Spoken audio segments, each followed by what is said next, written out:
సర్వమానవాళి కలిగి ఉన్నటువంటి పాపం అనేటువంటి భారం నుంచి విడుదల కలుగు చేయుట నిమిత్తము, ప్రతి ఒక్క మానవుడికి విశ్రాంతినిచ్చుట నిమిత్తమై దేవాది దేవుడైన యేసుక్రీస్తు వారి నరవతారిగా కన్యక గర్భము గుండా ప్రపంచానికి నడుబొడ్డు అయినటువంటి ఇజ్రాయేల్ అనబడినటువంటి దేశములో మరి ఇంకా లోకములోనికి ఆయన దిగవచ్చి ఉన్నాడు.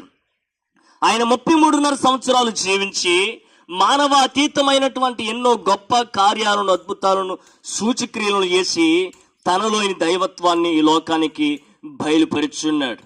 అయితే ప్రియులరా, సర్వ మానవాళిని తమ పాదముల కింద త్రొక్కిపెట్టి ఉంచినటువంటి పాపాన్ని, పాపము ద్వారా వచ్చిన మరణాన్ని యేసుక్రీస్తు వారు పరిహరించుటకును, ఆ యొక్క మరణము నుంచి విడుదల కలుగు చేయుటకును యేసుక్రీస్తు వారే తన్ను తాను పాప ప్రాయశ్చిత్తార్థమైన బలిగాను, అర్పణగాను సిలువలో అర్పింపబడి ఆయన సిలువలో మరణించారు.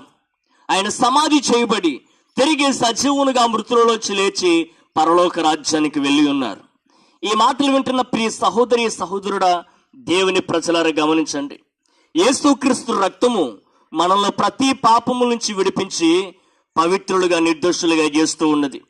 ఇట్టి ప్రభువు యేసుక్రీస్తు వారిని ఎందరైతే తమ స్వంత రక్షకునిగా, ప్రభువుగా, దేవునికి అంగీకరిస్తూ తమ హృదయమునందు విశ్వసిస్తూ ఉన్నారో వారు ఎట్టి కర్మపరులైనను యేసుక్రీస్తునందు విమోచనము ద్వారా ఉచితముగా నీతిమంతులుగా తీర్చబడుచు ఉన్నారు.